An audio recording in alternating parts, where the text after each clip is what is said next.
Hey, this is Tim Talks, and this time we're going to talk about some tips and tricks on working on the Sony Alpha series, and maybe also about me shaping my neck beard a little.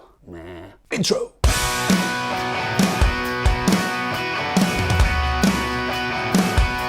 I, like so many other people on YouTube, work with the Sony Alpha series. I have the Sony A7S that I'm using right now.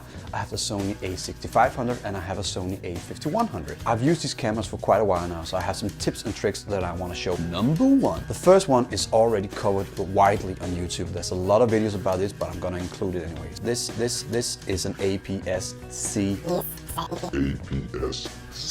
lens, which means if I put it on a full frame camera like the Sony S, it's gonna look like this. Now, can you see the bokeh around here? There is a trick so you can use your APS lenses on a full frame camera, so it's gonna look like this. I'm still shooting in 4K. I'm using the Super 35mm option. Super 35mm. I'm having an APS-C lens on my full frame camera right now. This is how I did it. So how you do this is that you go in to the menu system and you go down to 3, and then you go down to zoom settings. It should be on clear image zoom. Now this is something that Sony has invented, which is kind of like digital zoom. So this should be on, and then you can set some of these key buttons up so you can actually have a zoom. Now you should go up to 1.5, which is the standard APS-C zoom. Then it's actually still shooting in 4K, and this is what we call the Super 35mm effect. Number 2. Sony glass is amazing, but the thing about it is that it is quite expensive, like a lot of other Sony stuff. But the good thing is that the Sony can adapt to a lot of other lenses.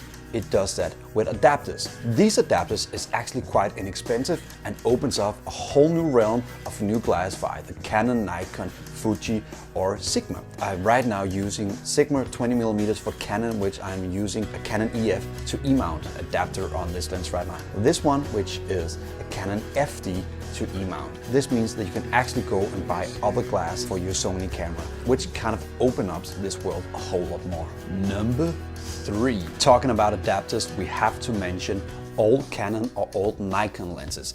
Now this is a very cheap and very good way to get a good lens for filming or photography that gives you pictures a whole new life.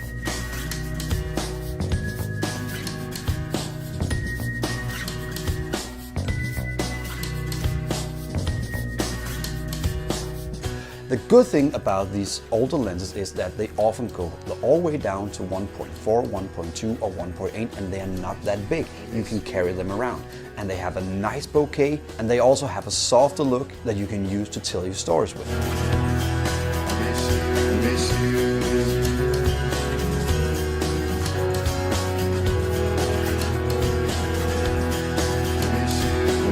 Four. One of the things you often talk about being difficult on the Sonys is the autofocus or the focus system in general. There is a lot of ways that you can use the focus system. This is how I use it.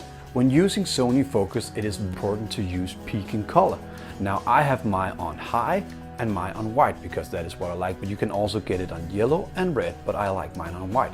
So that means that even when I have something that is using autofocus, I can still tap this little button up here. There is in the middle of the switch for autofocus, manual focus and AEL focus, which I can press that in, and then suddenly the peak in color shows up, and I can actually kind of adjust it myself if I have any problems with the autofocus.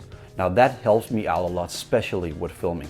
If you have a lens on where there's only manual focus option, this will show up by itself. Now the fifth one is more a compilation of other ones. The first one is shoot in M mode, do not shoot in movie mode. Why? Well, because in movie mode you don't have total control over the camera as you do in manual mode. So that is why you should do it. Now, whenever you're shooting on the A6500 in manual mode, you can actually just double tap the screen to just check your focus. It will go out on its own, or you can double tap it again and it goes out. Sony Alpha series batteries does not have a long lasting time. If you go to Amazon, you can actually get these DSTE batteries, which has way more juice on it. The normal standard Sony battery has 1050 milliamps on it, and this has 1950 milliamps on it. So it's actually almost double what the Sony has. So I have a lot of these to kind of extend the camera time. One of the things that I have actually found that I really need is a double charger USB one that I can power with my charger bank. While shooting outside, you don't really have access to power, so this is actually a really good thing. Charges 2 batteries at the time, and you can hook them up to a power bank, to a normal power outlet, and then you have 2 batteries charging at the time. Now that makes things a whole lot more easy. The last one here is the ND filter. It's a little difficult to manage, but if you get the hang of it, it can really save if you're outside shooting. Now the only thing is that this messes around with the colors a little. You have to be obs on that whenever editing it. So this is some of my tips for shooting on the Sony Alpha series. There is a whole lot more, and if you have some, please write them in the comments below, because I would actually like to hear them, because it is quite difficult to find these on the interweb, and I had to learn a lot of these on my own. If you like what I do, please smash the like button or subscribe right here. It makes me so happy to see the numbers go up. So without any further ado, have a very, very, very nice week.